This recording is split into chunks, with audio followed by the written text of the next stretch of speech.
I don't really review games on this channel. Mostly I just play and record them and try and have some fun and show any interested party what I did.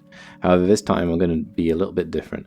The reason for this is that this game is also a little bit different and more like a work of art, and is something that has had a bit of a profound effect on me over the last few weeks, I would say.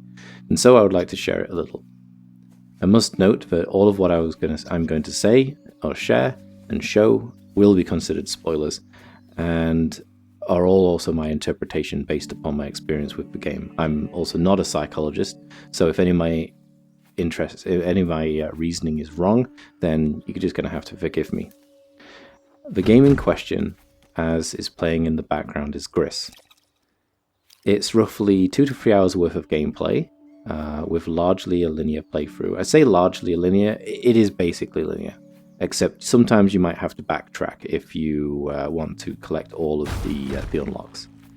It's simply a platform game requiring player to figure out basic puzzles involving jump timing, breaking of objects, performing specific actions. So far so good, and that can arguably describe many platform games. But that's roughly where the similarities end. Gris, I believe, is a story about the main character coming to terms with the death of her mother. It is full of symbolism, which I personally attribute to different things. I will talk candidly, mostly in terms of my own experience and how I interpret the game as it progresses. So I am going to literally talk through the main aspects of the game, hence the spoiler warning. In the opening, Gris is singing in the palm of a statue of a woman. While it's not clear that this is your mother, the repeating themes for me becomes far too obvious that the story is about loss, that a mother figure becomes quite a clear choice.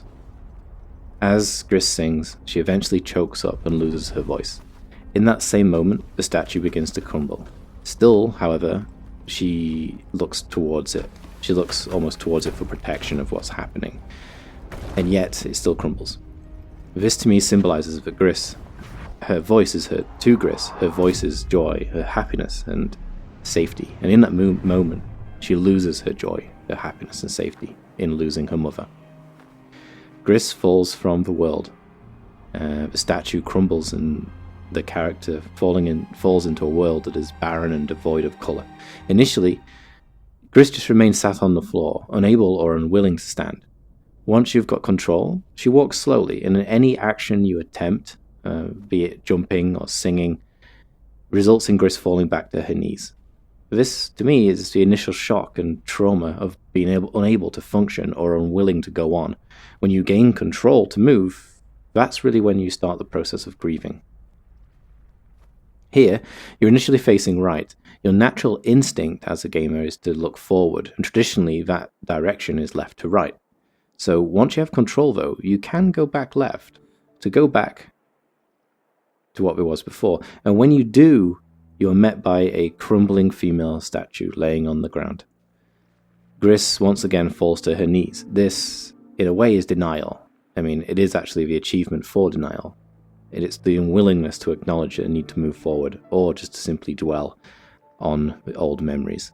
Similar to denying that you have to move forward in the world.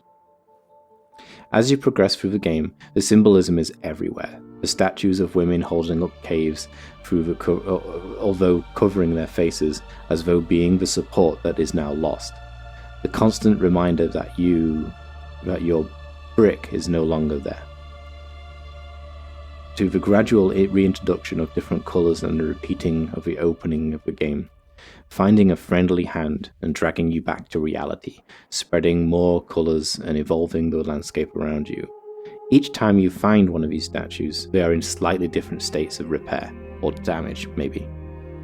The first one lights the world red, the colour almost exploding out of you as Gris first curls up into the fetal position. Each stage of grief following the Kubler-Ross model is shown in this game. The model might not be widely accepted anymore, but it's still so beautifully portrayed. In the world, there are strange walking creatures. Initially, they are like rocks. Again, possibly symbolic of people around you when you're in this stage. You're unable to really see them as people or feel anything about them. These evolve around the character as you progress. You collect small white glowing orbs and walk over circular symbols. The symbols are referred to as mementos, again a reference to old memories, and the orbs are almost like beacons of hope, of light in the darkness that help you progress. At the end of each stage, it brings you to a central temple-like hub, and each time your orbs are lifted into the sky and become a linked stepping stone of light into the sky. Initially, this hub is broken and barren, just as you might expect. The second stage is anger. After wandering a windy, desert, almost arid landscape of red, Gris gains the ability to make herself into an immovable heavy block. Again, symbolic, first being stuck or putting up a strong defense to the changing world around you, still denying all that is around you. And secondly, because you may use this form to smash through objects and break things. Symbolism of anger? Yes, I think that's quite clear. In this place, however, your want to break things leads you to fall down a great shaft, which starts out in the world of red and leads back down to once more bleak, dark, black and white landscape, or a chamber in this case. Here you have a reflection. You can see yourself, and you are surrounded in that reflection by a flock of birds or butterflies. Sometimes it's very clear that it's supposed to be birds, other times butterflies, I'm not totally sure. The darkness, the blackness of it, is very symbolic of trauma, the pain of depression that lingers, holding you back. In your anger, you've been driven to this dark place. Here, again, you find statues, all crumbling, and you can destroy them. And such, you seem to do this by compulsion. It must be done, a cleansing, maybe. Similarly to burning pictures and memories, if you remove them, the pain will go away. By using the smashing ability many times in this place, you symbolically smash your fists, let's say, against the wall or floor. The birds break out of the reflection and in the end push you back up and eject you from this land, as though through the expression of that anger, it gave you some kind of relief, even if what you destroy is yourself or the memories of the person you loved or lost.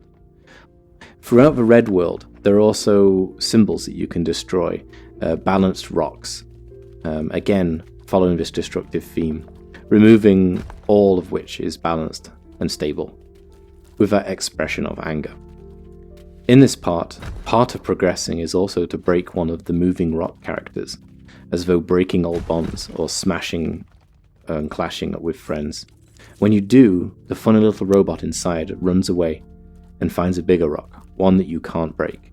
But it also lifts this rock and helps you on your way. It's almost like people rejecting your anger, not to simply let you hurt them, that they can also protect themselves as well, while all you may do is lash out. They still, however, try and help you. The other feature of this zone is everything seemingly linked to clockwork, from the sound of your steps on the surfaces, like the ticking of a clock, to the turning of wheels and platforms that click, tick, and tock as they move. I always felt like this part of the world is keeping turning. Even if you, at a personal level, don't move on, the world still moves. Third is bargaining. This stage comes to you as you restore green to the world. You are taken back to a familiar location, the temple, and what was a central wire-like tree structure is now a green square tree. The world has life, and as you walk around this new landscape of red geometric flowers and green, red branches, you become aware of a funny little robot with a square head that seems to enjoy eating square apples. To me, this is like bargaining. This whole stage is like taking on a help from a friend, or making yourself busy in supporting something, which you do, by helping your new friend find apples. The apples are obtained by using your heavy block ability. Something that was once destructive is now able to build something. You bargain. I will feel better, I will feel good, and I will see the world, and this will make me well. This stage I've always felt slightly happy and yet a little bit desperate feel from the giving of attention to this friend and not knowing why, if ultimately it will help, or if the friendship can make you feel normal again at all. Once you have fed your new friend enough apples, it takes you to a new place and begins opening paths and mimicking your movements. Although this little character who is being the mimic, once more it feels like this mimicking of others in life. Like when somebody tells you to act normal. You observe and you pretend. Your friend seemingly thanks you and leaves. Once again, this game goes symbolically red, almost losing its green. Did the friend use you? Where were you betrayed? Do you start looking back and dwelling once again on the previous emotion of anger?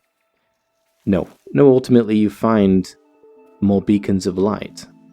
The final one, supplied to you by your old friend. After finding it simply just joined its old friends. It gives you the light you need in order to move forward. Here, you learn the ability to leap higher, taking a second jump and being able to float. You're able to stretch your wings metaphorically and explore the world a little bit more. Red birds help you ascend to new heights. You ultimately reach more statues, this time intact. One covering its face, the one higher, in a neutral pose, as though walking, stepping down from its plinth. It is as though urging Gris to keep moving, to keep her head high and keep moving forward. However, as with grief and depression, this is where the darkness returns. I can personally attest to this. In the grieving process can be bumpy, and often you feel as though you might be ready to turn a corner, to perform a hop, skip and a jump, and not face what makes you despair. And then it hits you. So high in the sky, Gris is faced with many blackbirds, resting above what was seemingly a bright and happy moment. These are the same birds that lifted you during your fits of anger from the pits of despair. The same emotions flooding back, dragging you back, and seemingly undoing everything that you knew, breaking you down and holding you. This is symbolic of so many small birds combining to be one larger single black morphing blob that takes the form of a bird and can knock you back each time it shrieks. Again, ultimately symbolic, in my opinion, of the small doubts and sad memories that are now manageable individually, although when they combine, are a very hard burden to bear. So, what do? Well, in these moments there are only two: fight or flight. Here, Gris chooses flight. She attempts to run from the demon, to venture upwards as she had before. If only I might just hold on to this new happiness, maybe. Maybe that's ultimately what the message is here.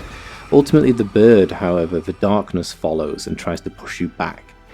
Eventually, you believe it to be over, only for it to sneak back again, exactly like dark thoughts during this process. Although through determination you continue to venture forward, to the light, to the even brighter pasture, once more searching for a solution. Once more, though, the colour begins to fade. The red wind that held you back early in the game becomes more and more dominating, and you have to stand and face this darkness. It takes the chiming of a loud bell to dispel the demon, to banish it. Once more, the red is joined by green, and you travel upwards and onwards. Maybe you're recovering. You find a statue, the same one, with its hand held out. Only this time its face or the top of its head is missing and broken. Blue returns to the world. And in your world, it is raining. And you finally feel the possibility of new beginnings, with the life that comes with water. But that's also quite sorrowful. The next stage is depression. You visit the temple from the beginning and you add your beacons to the sky. So what comes next? How do we deal with this lush yet sad blue world? Gris at this point seemingly knows she has to go into the depths and to travel in the dark caves and find what is buried deep below, to face one's fears and face the cause. This is ultimately the aim. This dark place becomes cold, freezing your image into the landscape with the beat of music. there is some beauty still here, although it's cold. Here you become comfortable with it, as though comfortable with what you must do. You must reflect on yourself and build upon yourself to move forward, to get the strength to face this darkness. Here you learn to swim and to propel yourself deeper and deeper into the depths, although it's an alien landscape, dark and foreboding, and yet still requires exploring, for down in this darkness is something you need to do. You chase for light in this place. Here you realize is depression, a place which is often difficult to understand, difficult to get your bearings, and feels ever so cold, dark, and far from the warmth of the sun. You find life down here, although it is, or you are, indifferent to it. You search for the light to face the demons, the strength to face the dark shadow that forever comes back to hold you. And you finally do. You choose to take a stand and search the pits of darkness for this monster. As you search, you are faced with the reason for your depression, your sorrow. Here, you see the same image of the woman reaching out with her hand. This is, this time, complete. She opens her eyes, and once again you begin to see anew. This dark underwater landscape fills with hope. Is it time to sing? As Gris does, still no voice comes, and the darkness comes instantly back, in the form of a large eel. This darkness doesn't consume you in the same way that depression can feel all-consuming, that if you can, you must not let it completely destroy or consume you. Although in this darkness, you find glimmers of light and still move forward, in search of a place where you may find your voice. You have faced your demon, and need to see the light once more, to break out of this deep, restricting dark that is despair. As you reach the familiar temple-like structure, you see the world. Although now it's night, it has almost a magical feel, and is brighter, more alive than before.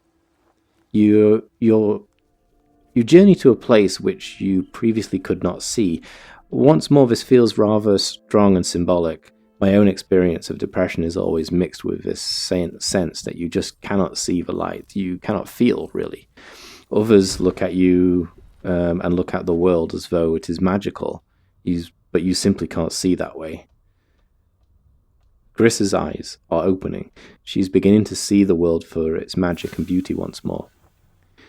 Your journey takes you upwards, back into the sky, although this world isn't infinite.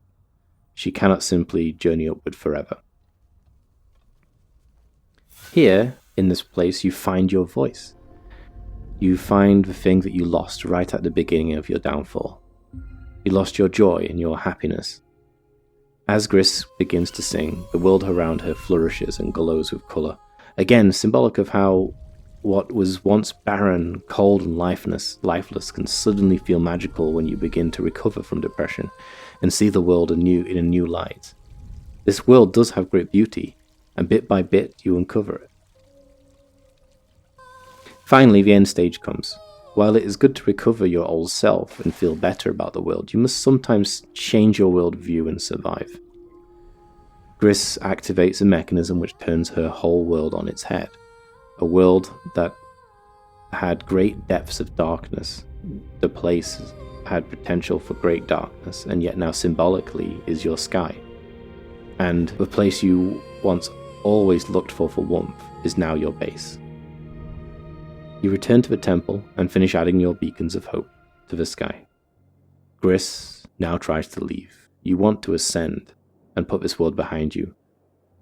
But ultimately, you know you must finally face the demon that, despite the brightness and joy, still exists. The climax of this game is exactly that. You are faced with the world of colour, and once again, you are faced with the darkness that comes to swallow you while you are on your final step of recovery. Blackness rises from the depths and takes on a familiar form. Your mother. This memory, this image, is what holds you back. You return to the surface of a black sea and jump out and instantly find a tomb of a woman. Finally, Finally, you've reached acceptance, the fifth and final stage. You are ready to banish this broken, shattered world. The game ends, Gris singing, the statue of her mother's image rising in pieces from the blackness and reforming piece by piece. She continues to sing, despite the sorrow and the blackness trying to once more consume her. At the threshold, she gives everything to it, to sing and keep singing till her last breath. She ultimately is saved by her will to survive, her will to make the memory of her mother bring back joy to her world rather than being only an image of sorrow. The world explodes once more in colour, and she bids a tearful farewell to the complete statue. As with true acceptance, you must bid farewell, holding those previous memories, ideals, or thoughts in the way that you did before your loss. That person will never come back. Life can never be the same. But they live and bring joy, so as long as you remember them for what you learned through them and what you became through this experience. And this is Gris, a beautiful game which I think pretty much everyone could learn something from, should they be willing to do so. It might be a hard thing to do if you are at this time experiencing something close to the subject matter. I've gone through this process myself when dealing with many challenges and trials in my life, be it from the loss of family members, friends surgically removing you from their lives, or break up with loved ones. I've always experienced these things in a heavy way that feels so familiar and similar to me as grief each time. And in a roundabout way, I've gone through these different stages, even if they aren't fully supported by psychology. I felt okay waking up and been happy with life and the world around me, and then without much interference, come the afternoon, I'm feeling angry, emotional, and destructive, and I'm unable to focus or face the world. I've also had these moments of great joy when I begin to feel and begin to experience the world again, only to later feel such utter despair. I've also had these moments of breakthrough, of acceptance, to be comfortable with how this new state is. So, Gris, it's a wonderful game and something everyone should play. I have to admit to shedding a tear or two at different times part through this game. I hope everyone who plays it that isn't so badly affected gets something therapeutic from it. Thanks a lot.